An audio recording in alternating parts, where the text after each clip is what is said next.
मैं फार्माकोलॉजिस्ट अनुराग आपका स्वागत करता हूं। किसी भी परिवार में अगर पूरे सदस्य कोरोना वायरस की वजह से मारे जाएं तो ये बहुत बड़ी बात होती है।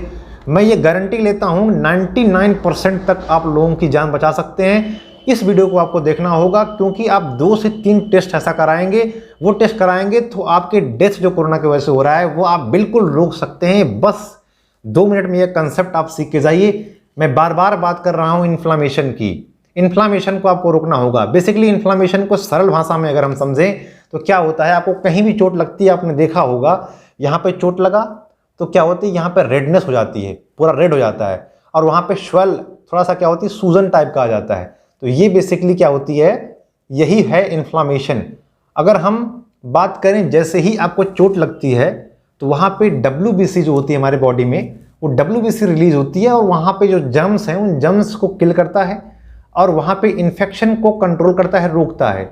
सेम कंडीशन अगर कोरोना वायरस आपके नेक में एंट्री किया, नेक में एंट्री करने के बाद आपका थ्रोट यहाँ पे आया, यहाँ पे आने के बाद वो लंग्स में एंट्री करता है, आपके फेफड़े में एंट्री करता है और वहाँ पे मल्टीप्लिकेशन करता है।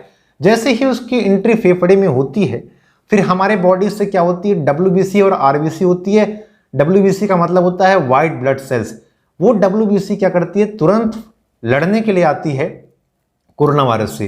ये रहा कोरोना वायरस, ये रहा आपका WBC। कोरोना वायरस की एंट्री आपके लंग्स में हो चुकी है, WBC आया, दोनों में लड़ाई, भयंकर लड़ाई होती है और उस लड़ाई में अगर WBC थोड़ा बहुत कमज़ोर होता है तो वो मदद मांगता है अपने शरीर से, अपने बॉडी से, बोलता है कि भाई कुछ करो, ये कोरोना वायरस हम पे हावी हो रहा है।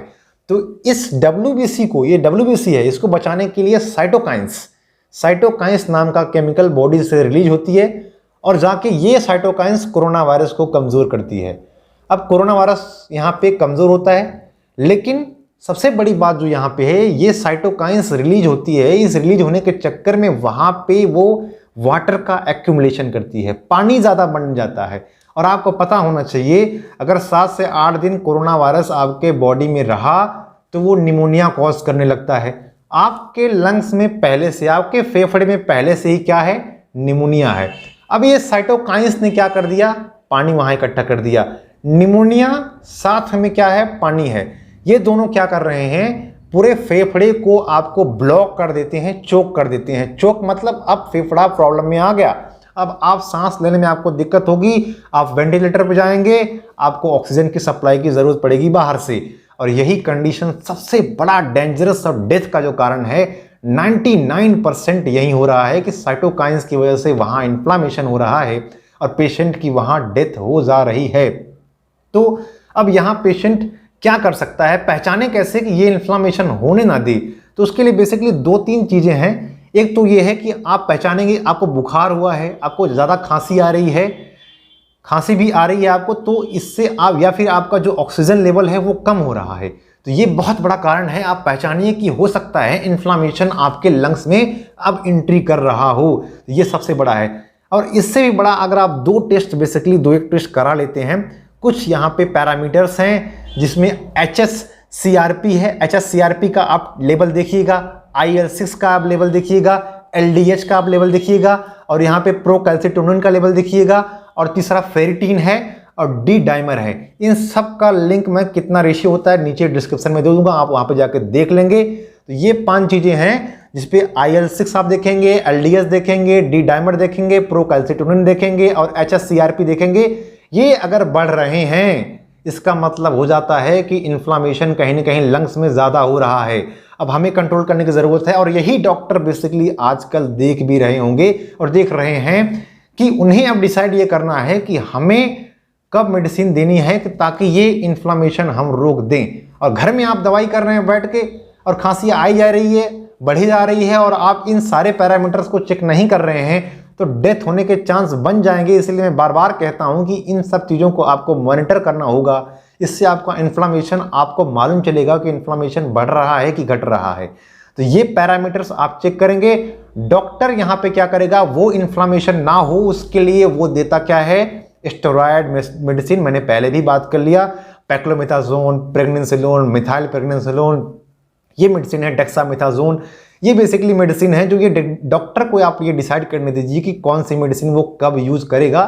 लेकिन अगर आप घर में कहीं चिकित्सा कर रहे हैं तो इन पैरामीटर्स को आप चेक करवाइए। ये जरा सा भी बढ़ रहे हैं तो आपको ठीक करना होगा, इनको कंट्रोल में लाना होगा। देखिए जो आपकी डेथ होगी, मैं ये गारंटी लेता हूं कि 9 से 10 दिन के बाद कोरोना वायरस की डेथ हो जाती है। कोरोना वायरस अपने आप 9 से 10 दिन में मारा जाएगा।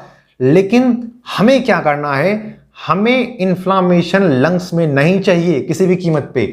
और इन्फ्लामेशन को रोकने के लिए ये जो पैरामीटर हैं आपको चेक करवाना पड़ेगा, क्योंकि 9 से 10 दिन में कोरोना वायरस तो मारा ही जाएगा।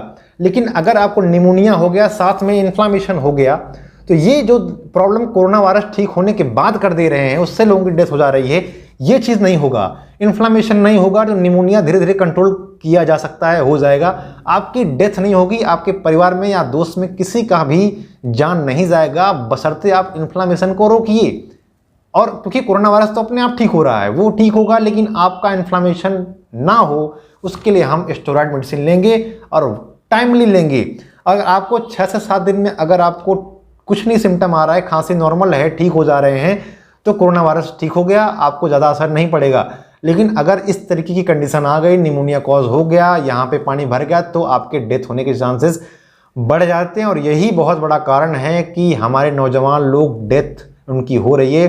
जो अगली वीडियो बनेगी वो इस पे बनेगी कि कोविशील्ड ज़्यादा बेहतर है कि कोवैक्सीन ज़्यादा बेहतर है, आप सबसे पहला प्रेफरेंस किसको देंगे। और ये वीडियो आप उन लोगों के पास शेयर कर दीजिए जिनके घर में कोरोना वगैरह हुआ है, ताकि वो लोग समझ सकें और अपनी जान बचा सकें, अपने परिवार की जान बचा सकें। देखिए कोरोना वायरस की कोई बेसिकली मेडिसिन नहीं है, कोरोना वायरस को आप नहीं मार सकते, इसलिए हम कह रहे हैं बार बार कि आपको जागरूकता ही बचा सकते हैं। कोरोना वायरस तो छोड़िए, किसी भी वायरस को आप नहीं मार सकते। मार सकते हो तो बैक्टीरिया को मार सकते हो, फंगस को मार सकते हो, इन सब चीज़ को मारा जा सकता है, लेकिन वायरस को नहीं मारा जा सकता। यही बहुत बड़ा कारण है कि कोरोना वायरस को हम नहीं मार पा रहे। उसका एक ही इलाज होता है वैक्सीन, आपको वैक्सीनेशन कराना पड़ेगा। तो चैनल पे बने रहने के लिए बहुत बहुत धन्यवाद, और लाइक और सब्सक्राइब भी आप कर सकते हैं। आप थे अनुराग के साथ।